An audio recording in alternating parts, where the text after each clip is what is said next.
सोनीपत से मेयर पद के कांग्रेस प्रत्याशी कमल दीवान ने पटेल नगर सेक्टर 12 सहित कई कॉलोनियों में जनसंपर्क अभियान चलाया, जहां लोगों ने फूलमाला पहनाकर कमल दीवान का जोरदार स्वागत किया। निगम में फैले भ्रष्टाचार के मुद्दे और शहर की समस्याओं को लेकर उन्होंने कहा कि सोनीपत नगर निगम में भ्रष्टाचार चरम पर है। आलम यह है कि डेथ सर्टिफिकेट बनवाने के लिए भी लोगों को रिश्वत देना पड़ रहा है। निगम से भ्रष्टाचार को जड़ से खत्म करने का काम करेंगे। रिपोर्ट देखिए।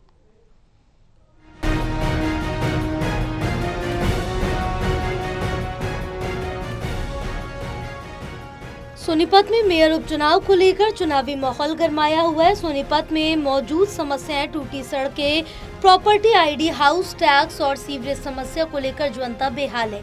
इन्हीं मुद्दों को लेकर कांग्रेस प्रत्याशी कमल दीवान चुनावी मैदान में उतरे। कमल दीवान ने सोनीपत की पटेल नगर, महलाना रोड, सेक्टर 12 सहित दर्जनों कॉलोनियों का दौरा किया, जहां पर कमल दीवान का लोगों ने जोरदार स्वागत किया। इस दौरान लोगों ने प्रत्याशी कमल दीवान को जीत का आशीर्वाद दिया और कॉलोनी की समस्याएं बताई। वहीं प्रत्याशी कमल दीवान ने लोगों के समर्थन और प्यार से गदगद होकर भरोसा दिलाया कि जिस तरह से जनता का आशीर्वाद उन्हें मिल रहा है, वो सोनीपत के मेयर बनेंगे और मेयर बनने के बाद जो भी समस्याएं उनके सामने रखी जा रही है, उनका पहले कलम से समाधान किया जाएगा। सबसे बड़ा जो मुद्दा है नगर निगम में वो भ्रष्टाचार है। भ्रष्टाचार की वजह से हमारे सफाई कर्मचारियों को पिछले 6 महीने से तनख्वाह नहीं दी जा रही। लोगों को प्रॉपर्टी आईडी, फैमिली आईडी के नाम पे लूटा जा रहा है, उनको परेशान किया जा रहा है। लोगों की बिल्डिंगें सील की जा रही है, लोगों की बिल्डिंगें तोड़ी जा रही है। और सबसे बड़ा एक जो मुद्दा जहाँ जो विधानसभा में भी उठा, जो बुढ़ापा पेंशन के लिए लोगों को बुलाया, उनके दोबारा से अंगूठे लगवाने, मेरे बुजुर्गों को, मेरी माताओं को लाइनों में खड़ा कर दिया, बैठने की व्यवस्था नहीं करी और अनेकों मुद्दे हैं, सड़क का, पानी का, मतलब मुद्दे गिनाने लगूंगा तो शाम हो जाएगी। तो ये मेन मुद्दे यही हैं सारे।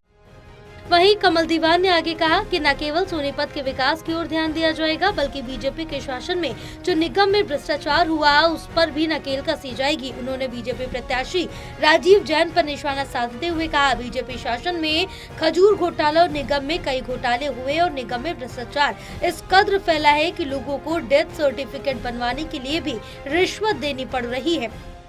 मैं कल एक प्रोग्राम में गया था, उन्होंने बताया कि उनका फादर की डेथ हो गई, डेथ सर्टिफिकेट मांगने के भी पैसे मांग लिए गए। अब बताइए कैसी सरकार है, ये क्या नगर निगम है जहाँ डेथ सर्टिफिकेट के पैसे मांगे जा रहे हैं। मतलब नीचता की हद पार हो चुकी है। तो मैं उनको अधिकारियों को एक बार वार्निंग दे रहा हूँ, सुधर जाइए। सोनीपत की जनता पूरी का आशीर्वाद मेरे साथ है और मैं जिस दिन बैठ गया, मैं किसी भी भ्रष्ट अफसर को छोड़ूंगा नहीं, बख्शूंगा नहीं। वहीं स्थानीय लोगों ने कहा कि कमल दीवान की मिलनसार छवि और पूर्व विधायक देवराज दीवान के सोनीपत के कामों को देखते हुए कमल दीवान को एक तरफ समर्थन दिया गया।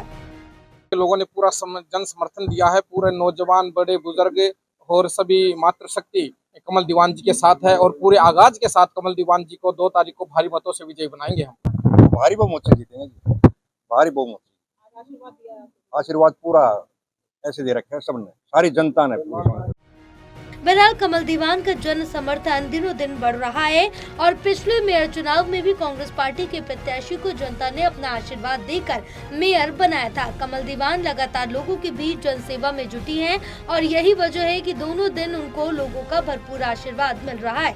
ऐसे में देखना ये होगा कि 2 मार्च को जन आशीर्वाद कितना वोट बैंक में तब्दील होता है।